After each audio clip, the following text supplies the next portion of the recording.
Hello, hello, and welcome to the Color Whisperer Show. Now, if you've been watching for a while, you know I've been having issues with lighting.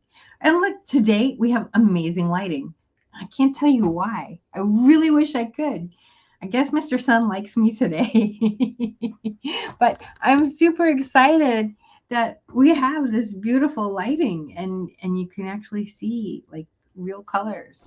So, anyway, I love my little sofa back there and the birds and then that picture. I fell in love with that picture years ago. And it's so beautiful. So, what are we going to talk about today? We're going to talk about cleaning. So, the last episode, we had Cheryl on, and she was talking about eating the rainbow of food, which is so important. There's so many different nutrients in the different foods, and we get lazy and we go buy the same stuff, and it's, microwave it, or you go buy takeout, and or we buy just a box that, you just kind of add water and stir or something. And there's so much crap in it. I remember my mother always used to make her own macaroni and cheese. I didn't know what the blue box was until I was about 13, 14 years old. And I went babysitting. And the mom puts this thing to, oh, we're going to make macaroni and cheese for the kids. No problem. Then she gives me this blue box. And I'm putting it together. And I'm like, this is disgusting. I wouldn't feed my kids this for nothing. And I'm like, this isn't real macaroni and cheese. We get very territorial over mother's favorite recipes, but I was like, this is not macaroni and cheese. So that was my first introduction to it. And I think I may have taken one bite and went, yeah, no, my mom does it way better. My mom sometimes would, to spice things up, she'd put rich crackers in it. And I like that because it was richer than the saltines. And yeah, anyway, little trip down memory lane. So, so anyway, we're going to talk about cleaning. And we're talking about cleaning our body and cleaning our homes. And so about 2 months ago, I went on this program as a diet. But ultimately, there's no diet that really works because once you start going back and eating all the crap again, you're going to gain the weight. And it's been really interesting. I mean, I knew how much crap was in our food. And I kind of like, well, I'm going to do my best. And I really wasn't, what's the favorite? I didn't make a decision to stay to it. So I'm like, this course has been, a gradual process, learning different elements and taking different foods out at different times so you can figure out what foods are actually causing problems. And it's been fascinating to me to see how much I feel different because I'm literally cleaning my body out. We talk about self-care, but feeding our body with a bunch of chemicals and stuff like that, that's not really self-care. And it takes more time, yes. And it means you have to cook, yes. But honestly, I feel so much better. And it was very interesting because about a week ago, there was a series of things, and I realized I was doing it wrong. I'm like, okay, screw it. So my favorite ice cream place had caramel pumpkin ice cream. Does it get any better than that? And they only have it they change flavors every month. So I was like, okay, I'm on this diet. I can't have it. I'm buying a carton. And they're just little cartons, right? And so I said, well, when I get done, that's going to be my reward. Well, I took my reward a little bit early because I was like, I've already screwed up. What the heck? And so I did. And all the next day, I was angry, like really angry. I'm not about anything, just really angry. And this is, relatively clean ice cream. They don't put a lot of chemicals in it. They use as many natural ingredients as they can. And, there's, there's limitations to, like they use milk, obviously. Well, is it not homogenized milk? I mean, all this stuff. I mean, you can go way down the rabbit hole, right? But they're not filling it with chemicals. You go to some other places and, they're putting really ugly chemicals. Some of them have antifreeze in them. I mean, some ice cream I've had, and I'm just like, oh, you take one bite and all you can taste is the chemicals. And it's like, yeah, I don't even want this. So anyway, I was really fascinated because I was like, I do not feel good. And, okay,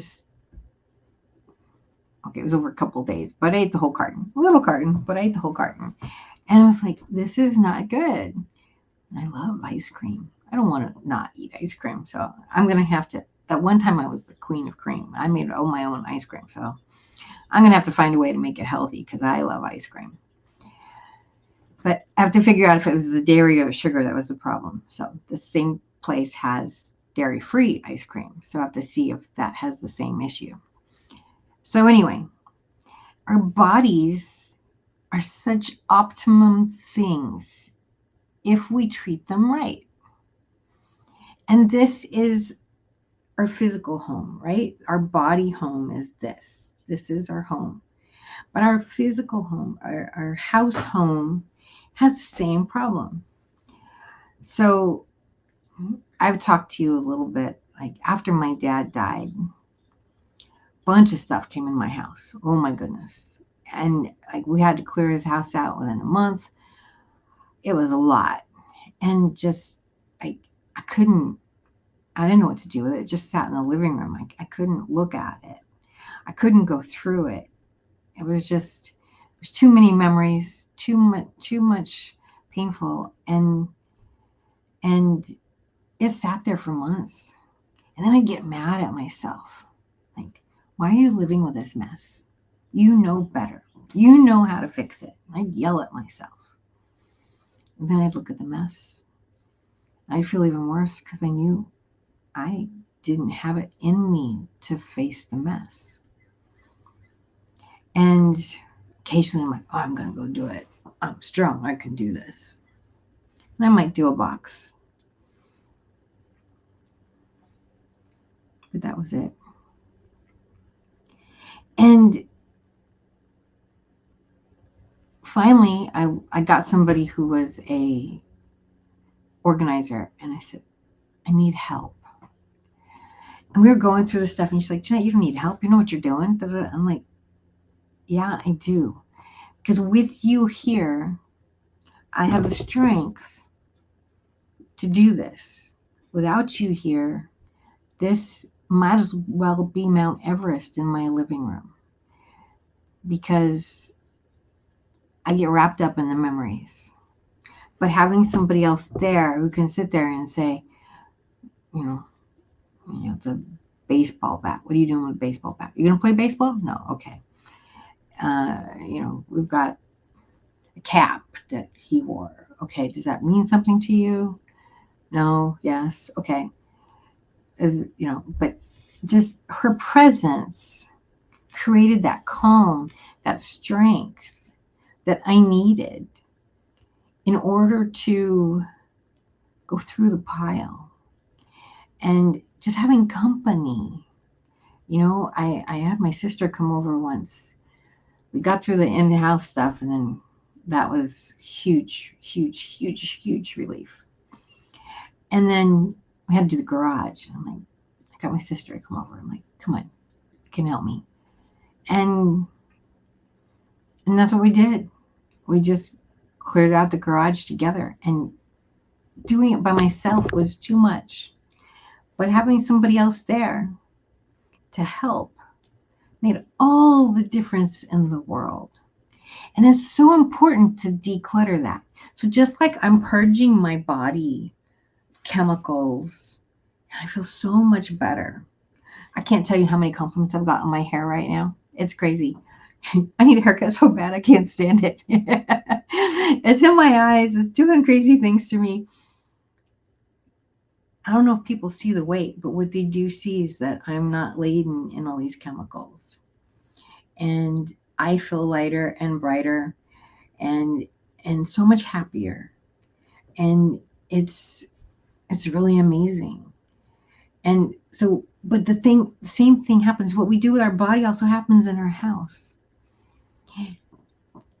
And what I found interesting is like when we don't feel good, we go for sugar, right? We go for the cookies, the cakes, the ice creams, the candies, the pizzas. Well, all these things also make us feel bad. So here we have emotional bad, making us feel physical bad, and then you feel all bad. It's supposed to make you feel better. It doesn't. So it's normal when life gets stressed, messy, crazy, sick. All these elements come into play. And what happens to the house? It gets messy. You know, right now the sofa's clean, but I was doing a bunch of paperwork a couple days ago. I had 6 different piles over there and piles on the floor organizing all the paperwork. So it was an organized mess. But I got through it, right? I got through it and now I have a nice clean sofa. So it's okay to make a mess sometimes to clean it up. But sometimes it's hard to see through the mess. And it's really hard to even tackle one thing. You know, I've had times when I just had my inbox and it's full of paper. I'm like, I can't look at it. And, you know, I sit down and say, okay, we're going to do this. We're going to do this night. We're going to do, you know, you set up a time and you tackle it. And it gets done. It's so important to be able to step outside of the emotions of the situation and clean everything. So people who are hoarders, it's not just because they keep buying stuff and don't throw stuff away. There's emotional attachment to that stuff. It's a psychological issue. And once you create a safe space for them to do it, getting a couple people in there, getting the help, at one point it just becomes so overwhelming they can't even look at it anymore. It's like, well, you know, they're feeling like they're climbing Mount Everest and I'm never going to get to the top. So why should I bother trying? And then Mount Everest just gets taller and taller and taller. We all have our own Mount Everest, whatever that may be. Now, some people, one glass, one dish on the counter is Mount Everest. Some people, you know, my sister, oh my God, I'd go over there sometimes. I swear, it was like something out of a Dr. Seuss book.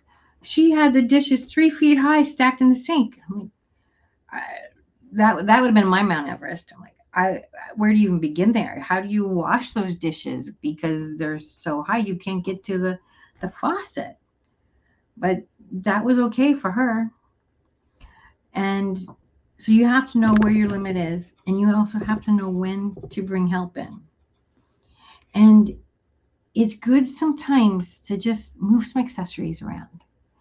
I got these really cool charger plates. They're so pretty. I was going to bring one in here. I forgot. Anyway, so charger plates can take the place. They're a little bit bigger than your regular plate, and it kind of creates a double plate. And you're not really supposed to eat off them. What they are is instead of a placemat or instead of a tablecloth, you put the charger plate underneath there, underneath your regular plate, and that protects the table from the heat from your food. And I found these really pretty orange ones, bright orange. They look kind of like flowers, like jagged edges, and it's lots of texture. And oh, it's so me, it's not funny. And I have these plates that I put on top of them. Actually, go with all my plates. I have several different types of plates, and they go with all my plates. So I was playing with that. And one of the things I like to do is I collect teapots. And so I'm always moving the teapots around. So right now it's autumn. So I've got some autumn teapots. So I pulled those out and they got center stage, and I put some of my summer ones away. And It's an easy refresh.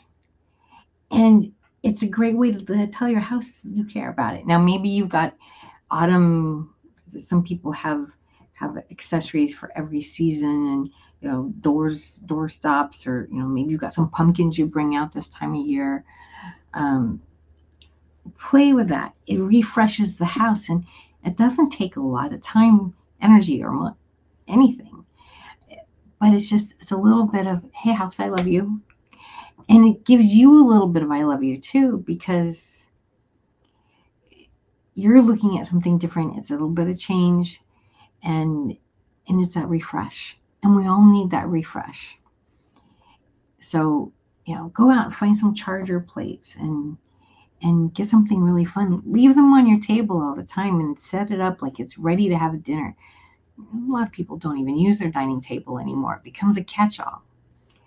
And what's the mess do? The mess clogs your brain up here. Whenever you see that mess, you're like, oh, I can't face that. Oh, I don't want to do that. No. So have it set for dinner. Do you want to have more people coming over and entertaining them? Like, nobody really does that anymore. Like, let's go out to eat. Let's meet at this restaurant. Let's meet at that restaurant. Restaurant's nice, but there's still something wonderful about having people over for dinner. So set your table up like you're having people over for dinner. And then you're not going to get the mess piled up on there. My mother had polio when she was little, and she was constantly changing the house around, trying different things to affect our behavior. So if your dining table becomes a catch-all, have it set. Don't have to put plates on it. Well, in my house there's cats, so I wouldn't want the plates on it, because then the cats would get on the plates and I'd have to wash the plates, and that kind of defeats the purpose. But having the charger plates on there, it's very pretty, and it makes me actually want to sit at the dining table. So there's ways to play with your own mind to make the house feel more hospitable, welcoming. You think about going to a hotel. What do you feel when you walk in that hotel? When you walk in a hotel room, a good hotel, you'll get the sense of, right? A sense of peace, a sense of rest. And there is a sense of, wow, I'm on vacation. Well, hopefully you're on vacation. You might be on a business trip. But ideally, you're looking around this room and going, this is a place for me to rest. And there's a lot of tools they do that. Some places they'll turn the covers down. B&Bs, they really want to be homey, right? So they'll turn the covers down. They might put a chocolate on your pillow. Little details. How much does a Hershey's Kiss cost? Like nothing, right? But they put, or a little, Ghirardelli's chocolate, a little baggie. It doesn't cost that much, but it makes you feel special. So what makes you feel special in your house? Maybe it's time to go out and buy those beautiful glasses or some chargers. I got 6 chargers for $20. I'm so excited. I mean, it's so simple. It's so simple, but I'm so excited because it's totally changing how my table looks, and it goes with all my dishes, so I can sit there and play with them, and create different tablescapes, and I can just have fun with it. So have fun with your decor, and go out and get something that makes you feel good, that makes your house feel pretty to you. Because as your house gets cleaner, it's also going to affect you. So when you get to feel more proud of your house, when you get to feel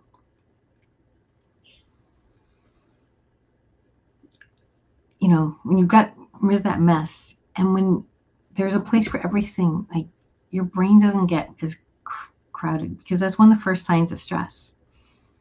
Have you ever looked around your house and like, oh, the house is so messy, I just can't think straight? And so what do you start doing? You pick a pile and you clean that. And then you pick another pile and you clean that. And sometimes it gets addictive. Like, well, I got 2 piles. The house already feels better. Wow. Oh, well, there's another pile. I'm going to go do that. Another pile. Oh, well, maybe I should start going through all the drawers. And like, it can become an all day thing. And other times it's just really hard. It's like, okay, well, I'm going to go through one drawer today. Just one drawer. That's my goal. Okay. That's my goal. It's interesting that you chose to have this conversation today. And I'm going to tell you why it's interesting that you chose to have this conversation today. Because while I was getting to go to work, I was actually listening to you and all along those lines, because that's what I do sometimes is I listen as I'm getting prepared and everything. But as you know, my dad recently had heart surgery and he's been staying in the rehab center. And on one of the visits to the rehab center, and he will be released on this Sunday to go back to home and continue his road to recovery. But on one of the visits to dad, he said something very poignant, similar to what you're saying right now, and that's why I said that this is interesting that you chose this as your topic today, because he said something to the effect of, and I'm paraphrasing him to some degree, but he's like, I know that neither one of my sons are comfortable with this and everything, but one of the things that I have decided that I'm going to do is streamline. So they'll have to come by the house and decide what they want to save, what they want to keep, and what they don't want to keep, because once you've had one of these kind of incidences, it gets you to think about your own mortality. And I'm sure that he's hoping to be around for a long time. And of course, me and his grandkids and his other son are hoping that he'll be around for a long time as well. But in that curing process and going through what he's been going through with the PT and the OT, occupational therapy and physical therapy and everything, I'm sure that he and his lady love were reflecting on that. So I just remember that he said that comment. So as I was listening to you talk about spring cleaning, I'm like, yep, that's what Dad's planning on doing, because he's going to go there and figure out what he wants to keep while he's still here on this earth, and what we might want to keep as keepsakes or as things that we want to inherit should he leave this earth at any time or anything along those lines. And he wants us to go through that process with him, because he's basically saying that y'all need to come by and figure out what you want and what you don't want, because some of this stuff is going to the trash can. So everything. So basically, he's saying that if there's a book here that you remembered from your grandmother, or there's a thing that you really like I know that we might be fighting over this. There's a picture of W.E.B. Du Bois, who is a famous civil rights person and everything, and there is a portrait of him, because I think that he knew both my grandma and granddad, so I think both me and Malik might want that, because I know that there were things even when some of the other grandparents left it. I think Malik got one of the cases, like the cases that you put your dishes on, the big ones, and all along those lines. I've even seen you have on some of your shows and everything like that. But yeah, he was basically saying that we need to figure out what we wanted him to keep should he not be here anymore. So, like I said, this was maybe like literally 4 or 5 days ago that he had that comment when I was going to one of my visits with him, and then I was listening to your show, and you're talking about cleaning and people figure out what they want to keep and what they don't want to keep, and what they want their descendants to keep and not keep and everything. I was going like, was she in the room? Did she somehow be in the room and I didn't know she was in the room? She's all the way in California. How I'm did the she even whisperer. So a lot of elderly people go through that, and then the kids are like, no, I don't want to talk about it. I don't want to talk about it. And I just had a car accident a few weeks ago, and I could have died. get I'm very fortunate. There were some angels looking after me. I'm still here. All is good. But it really was a very close situation. right? As a matter of, you know, a fraction of a second, I would not be here. And so I did reach out to a few people and say, is there anything you want? Right. I'm going to put a will together. I mean, I have a sort of will together, but I'm like, I need to update it. And so I'm like, and people are like, I don't want to talk about that, Jeanette. You're too young. And I'm like, you know what? Thought, nobody's guaranteed tomorrow. It's the truth. I mean, look at all these people in North Carolina. I mean, they like. A lot of them have perished, I mean, there's a lot. and You they're don't still know finding, the they're next still car finding accident. bodies. You don't know what's going to happen. No, none of us are guaranteed tomorrow. And so I did talk to a few people, and they're like, I can't do that. And I've had people ask me, well, what do you want? And I'm like, you know, I kind of blew it off sometimes too, and and and part of it, there's an element like one of my friends. asked me, what do I want? She's got some amazing art in her house. Oh my God, she's got amazing art in her house. And I love it in her house. I don't know what I would do in my house. Right. And she's got some gorgeous pieces of furniture, which I'll tell you, I would love to have. I don't have any space for it.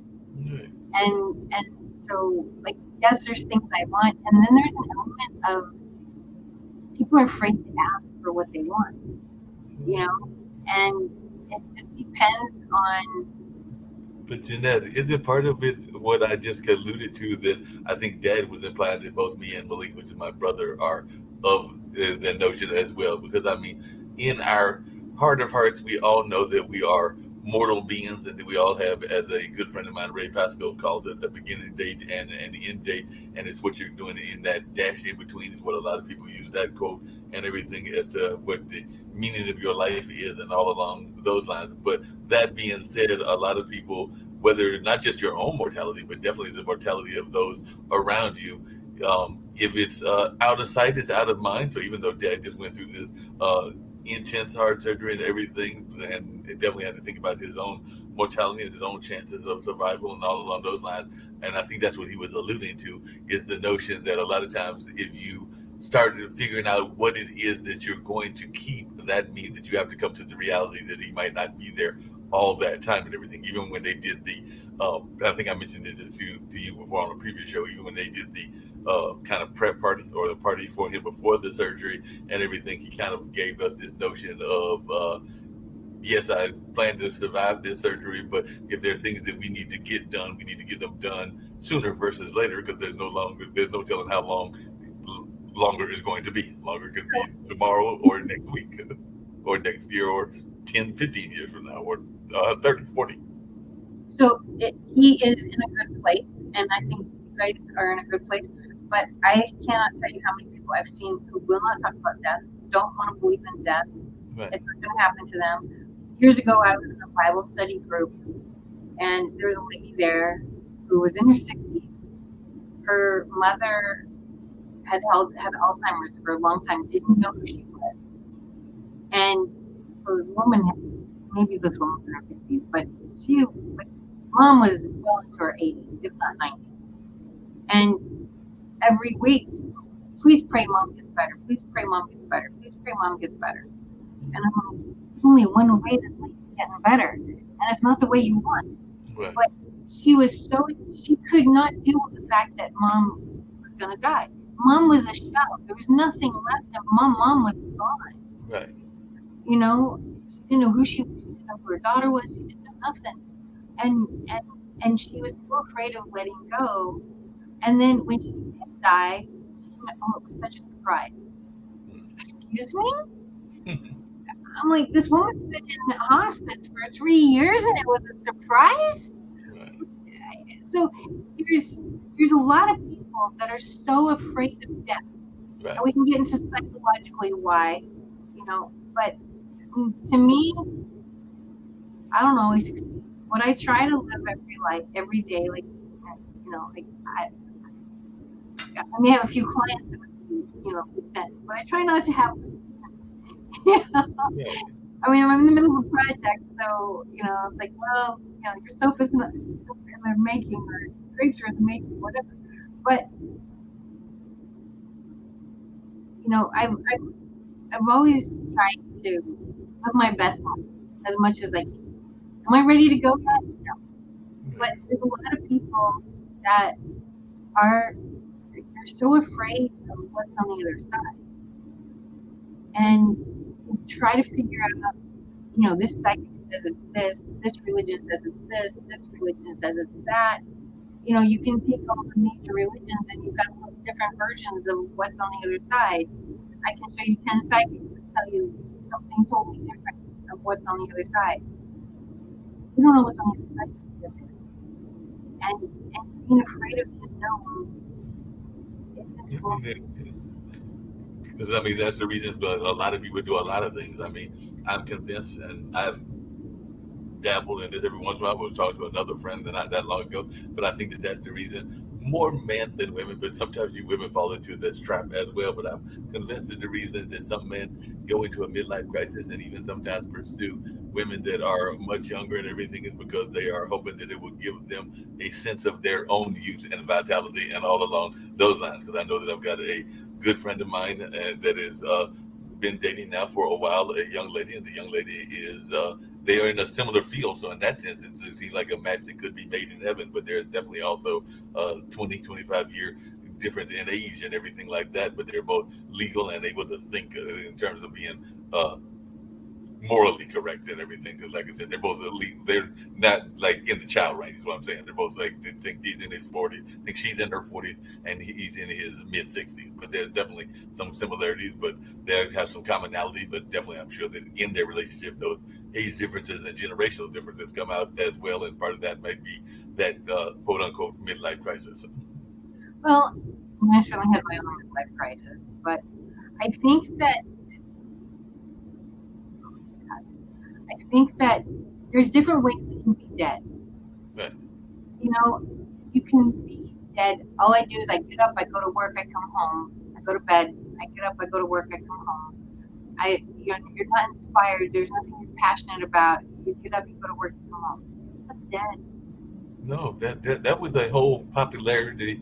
I don't know how much you follow, but I had a friend that used to have a show here on the network, and I've got some other friends that are in this space, including some that are still on the network, that talk about if you follow science fiction and you follow some of the dystopian views and everything, that's really what and I hate to use the term because some people think of it as a joke term, but that's really what the zombie apocalypse is all about. Because really people that are going to work and just kind of like going through the motions and they're living their lives almost as if they were zombies. Now I know in the monster version they are, doing ghoulish things like eating each other and everything like that, and all in that kind of cannibal version of the movie and the horror movie and everything. But the true notion of what a zombie apocalypse is what I think a lot of people are now. Because to me, and I've told you this before on other shows, the stuff that I do in media and even the stuff that I do with history and even some of the other things like event planning, all of that falls under a career to me. And a career is something that you are passionate about and that you love doing and that you enjoy doing and that you would do it even if you weren't hardly getting paid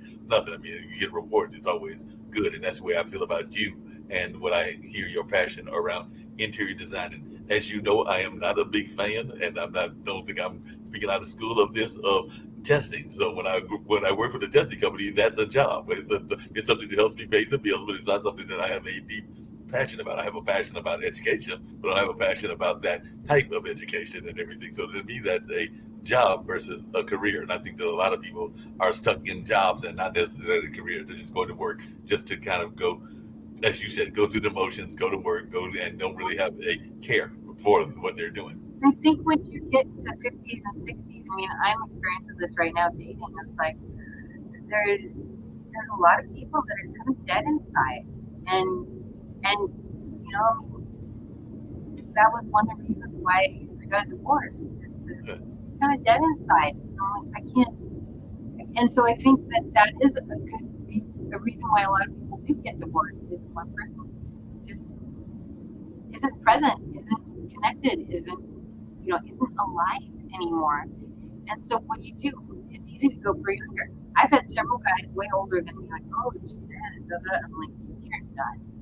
I'm not.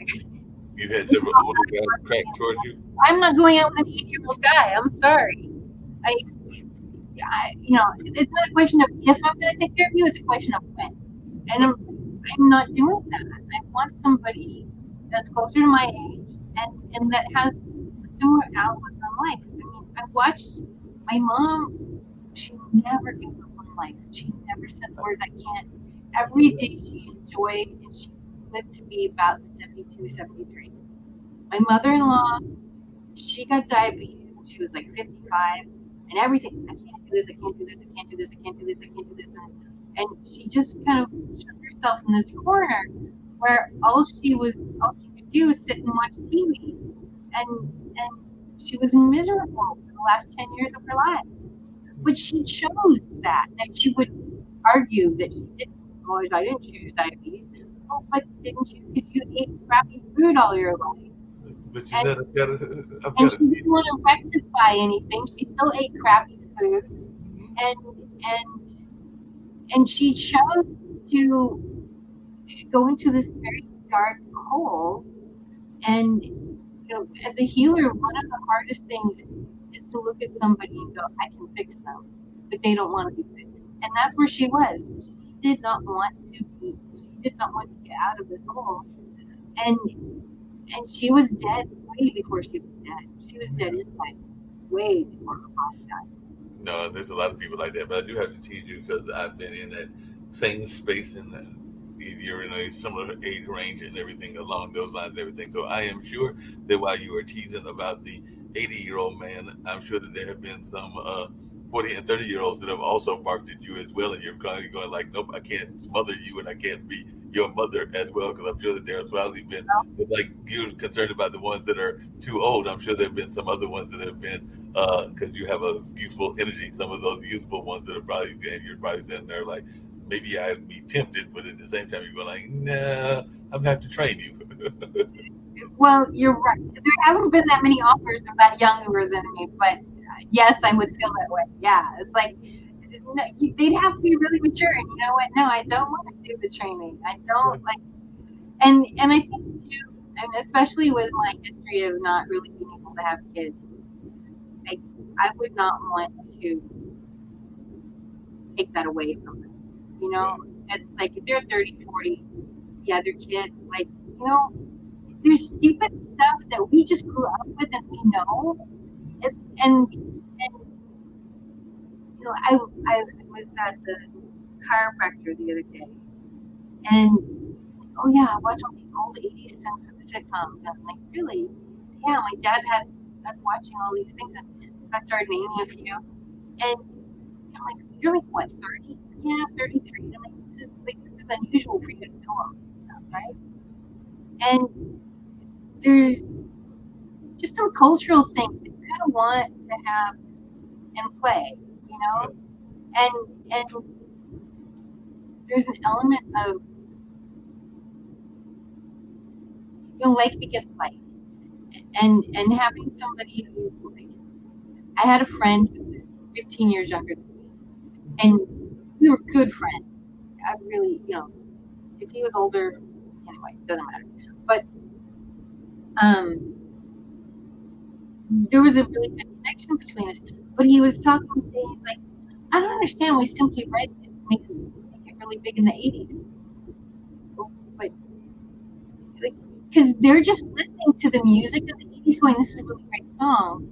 Like they didn't know about all the the ins and outs of what the band feuds and how the media was The being reason done. I'm laughing at that is They because don't know any of that, you and the know. reason I'm laughing, Jeanette, is because I was talking to a friend, and I have friends because of the media and because of just life in general, and because of also being active on social media and everything that cover the spectrum of ages. I mean, probably even got some that are school age, but I definitely, as a matter of fact, I do know because I got some college friends, but definitely all the way up to like the 80s and 90s. And I was getting ready to describe to a friend one of the tragic deaths. You were talking about Simply Red, and I wasn't going on Chris Christopherson, but I was going to go talk about John Amos and Good Times. And then it occurred to me because this particular You know young who it lady was? is probably in their late 30s or early 40s. So I was going No, like, I was getting ready to describe who John Amos was. And then it occurred to me, it's like they weren't even born when Good Time was on. So they would have no idea what I was talking about.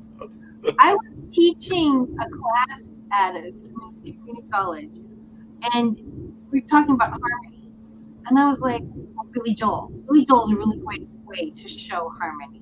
And I said, well, you guys know Billy Joel, and not a single person raised their hand. They had no idea who Billy Joel was. Right. They had no idea who Billy Joel was, and I'm like, wow, I mean, I just like I thought Billy Joel was pretty universal, I thought so too. So just like I and think that, not a single person knew who he was. I was flabbergasted. And this was a long time ago. I mean, yeah. now, I'm not been on TV.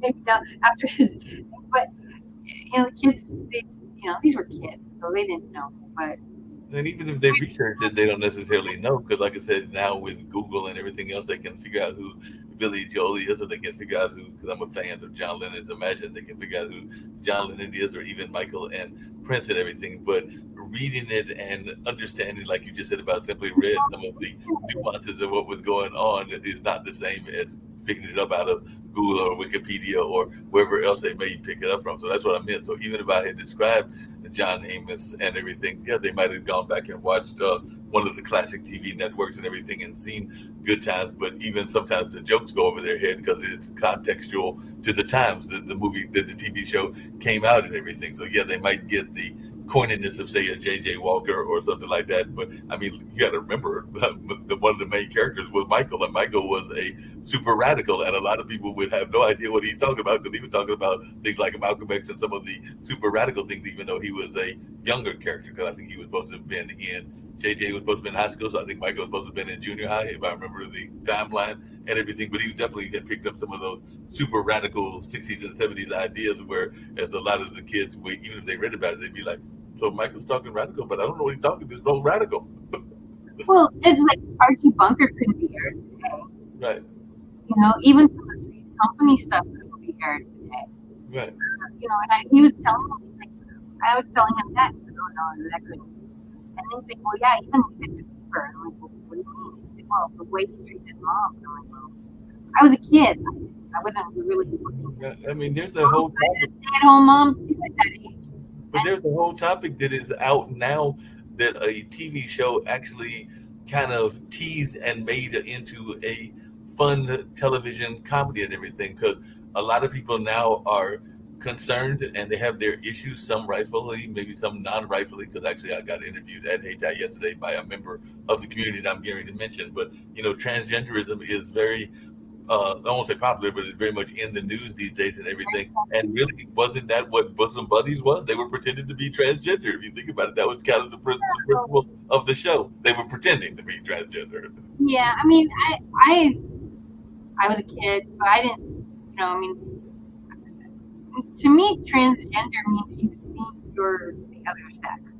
Right, you're actually transforming. What they were really doing was pretending to be more transsexual, because they were pretending, if I understand the definitions, that they were doing more cross-dressing, because they had to cross-dress in order to sneak into the room. And yeah, and Klinger was wearing a dress, you know. Right. So, you know, but and like you go back to like all the famous, like Abbott and Costello did something in a dress once. You know, Right. We go back. Everybody's done something along those lines where they did the cross-dressing to be funny. Right. Flip Wilson made a whole character about it, Geraldine. Huh? I said, I think it was either Flip Wilson or Red Fox. I think it was Flip Wilson did a whole character based on it, which was the character Geraldine. Oh, I don't know that one. Yeah, but I'm gonna look it up real quickly. But it was basically Tyler's playing a woman before Tyler, and I think Tyler's grandma. What's the show? I can't remember. yeah, it was Flip Wilson. I was correct. It was Flip Wilson. He would dress up as a woman, and the character that he would play in Flip Wilson was a comedian of, say, the 60s or the 70s, and sometimes he would dress up with a wig and he would pretend to be Geraldine, Geraldine Jones. So there was a Flip Wilson character that he made. It was a fictional character, and it was Tyler's Medea before Medea. Yeah. So Let me finish getting ready, but I just had to jump in because, like I said, when you said that conversation, I was going like, she was in my dad's rehab room. How did that happen? I think we've gone off the subject enough. We can probably close the show pretty much. But I urge you, if you're struggling with clutter in your body and in your house, clean it, because you're going to feel so much better. Whenever I usually I've got a long house. It's not quite a shotgun house. Shotgun house means it's very long and you can shoot from the front door to the back door. You can probably shoot from my front window to my back window. It's not quite a straight bullet, but it's a long house. And so I'll start in the back of the house, which is a bedroom, and, you know, the closet and everything one time, and I'll work my way to the front. By the time I get to the front, I'm like, yeah, I'm kind of tired. Who cares? I'll do it. But like, if I don't do a great job, it's not a big deal, because 6 months later, I start the front and I work my way to the back. And when I get to the back, it's, I'm kind of tired. I'm like, well, if I don't do, the closet gets more regular.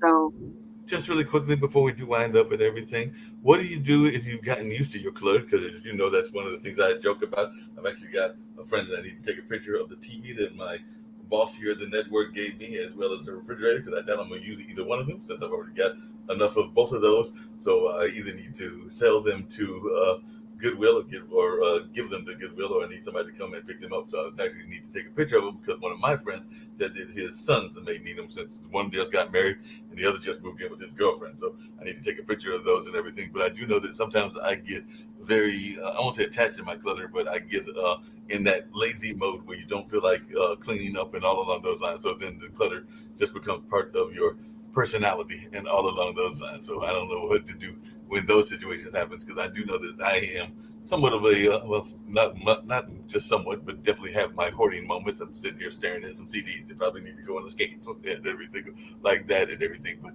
what do you do when the clutter has become part of your existence? So there's a couple things. Some people, like I said, I was going through paperwork. There's a huge mess here. I needed to make a mess to clean it up. Okay.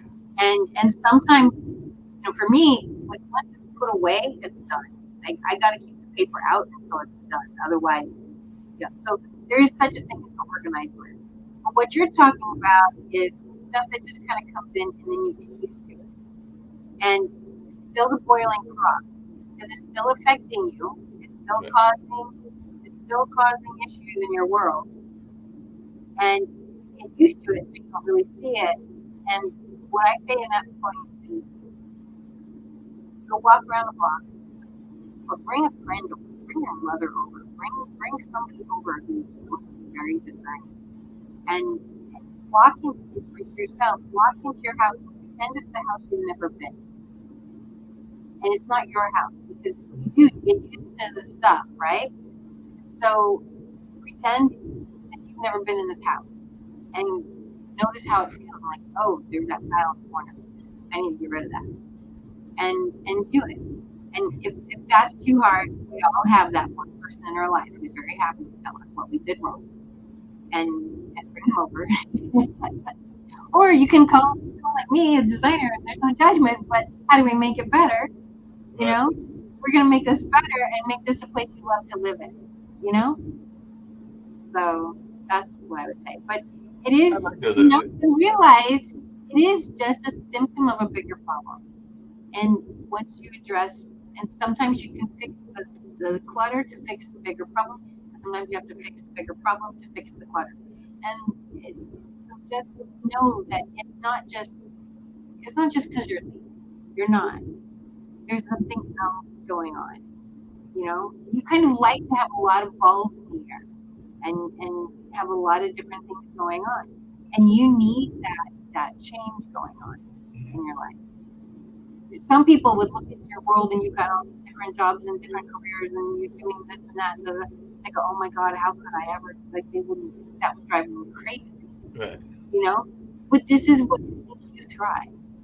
So being aware of what makes you thrive, what makes you feel good, and the art and the music, and the events and working for the center, these are passions for you. Yeah, there's definitely a passion. And ironically, as you know, because I'm still in that single space, there may be folks that I flirt with and things like that and everything. But that is what some of the ladies in my life have said, which is what you just said, because they hear the passion of all the things that I'm involved in. They know that I'm involved in everything, and they ask a very simple question that I really oftentimes don't have a adequate answer for. I know what the answer should be, and I try to make that the answer. But the question that many a woman has asked is, and where do I fit in this? Meaning, when do you have time for me and everything because of the passion of the other jobs and them taking so much of my time? Because I've been asked that several times, including some relationships that I've been in and some relationships that I've considered being in, because they're going like, and where do I fit in this? Yeah, I mean, nobody wants to be number two, and Nobody wants to. Nobody wants to be number two, and they want to feel like they're your first priority. And not that you shouldn't have all these passion projects, Right. but they just want to make sure that yes, there's time for them. And it's like, they want more than just you sleeping in the bed next to them. Like that's when it's cold, but there's more than one. Yeah. And for you having somebody who is also very busy and maybe they work. I always say the center wrong. I tech, I tech, 80, I tech. Hey, Ty. Hey, Ty. Anytime. So, maybe it's somebody who works there and it has the same passion, and you get to see each other at work, and then you know, you can have relationships outside. I don't know. I'm failing that whole department myself. Yeah, like I said, and well, the issue, the issue that can come with that is that, as you know, because I've seen it in my own life, is that it, in theory, can work, but I think there's gonna be somebody maybe in the arts or a fellow person in the arts that would probably work better than somebody that you work with, because then there's that danger that police couples and doctor couples and other couples run to, which is bringing work home and home work and everything, because that's kind of like that separation thing that sometimes people get frustrated by as well, because they don't want to feel like they are bringing the work home if they share the same work offices or things like that. Because I've seen that even with You doctors. have to keep the boundaries. You have to keep the boundaries for sure. Right. And yeah, I mean, but the thing is too, we all get 24 hours a day. Yeah. We do. And if somebody's important to you, you make time for them. I mean, that's really what it comes down to. Like you would never go a month without talking to your mother because she's important to you. Oh yeah, she's very important. Like I said, not a month probably. I get frustrated if I don't talk to her at least a couple of times a week and everything, and she knows that. But yeah, definitely a month would be hard. Because she's your mom and you love her. Right. And it's the same thing when you're with somebody, but you make time for them. And that's when like friends. I mean, how many friends come in and then they go, and it's like they're not friends anymore when they stop calling. Like they're not making time for you. And so like, okay, well, I guess we're not really friends. Okay, next. And so, yeah. Anyway, all right. It's been an interesting day. So yeah, clean the clutter. And there's clutter in your mind. There's clutter in your body. There's clutter in your house. And the more you clean one, it gets easier to clean the other. So as you clean your house, it clears the mind. As you clean your body, I'm telling you, this diet's not fun. There's a lot of food I miss. I do. But I feel so much better not having all that crap in my system. It's amazing. So, it's not about me being a size 2, me being a model. I don't really want the disease that's going to make me a size 2. I think that's what it would take. I don't want that. I don't want that disaster that would create that. But, it's really just about feeling good. And whatever the rest looks like is what it looks like. And having more energy, not being tired all the time, is all part of really, truly self-care. Is what is really good for my body, not just what's easy and what's simple. So on that note, we will go to Can Do Spice because that's good for your body. You know how people love to enjoy food and don't understand how to flavor their food or how to replicate a meal? They're interested in supplements but don't know where to begin? Well, what I do is I take the guesswork out of enjoying flavor and wellness with my flavorful spice blends so that they can create delicious meals with healing benefits. Can Do Spice was created to help cooks at any level enjoy healing through food. Every spice blend was designed to give added health benefits of natural herbs. Every blend is complete. There's no need to add any additional spice for a delicious meal. Saving you time and money while adding supplements to your meals can be both tasty and fun. My earliest memories in the kitchen began with my father, Kenny Can Do Bond, so it was fitting that I would name this line after him. I have always looked to natural remedies to supplement the body, and I found myself hiding herbs and minerals in foods for my family. That's when it hit me. Everyone needs Can Do Spice. Everyone should be having this.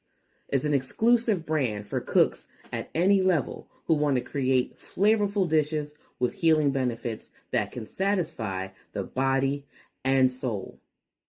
Add a little spice to your life. Give Can Do Spice a try.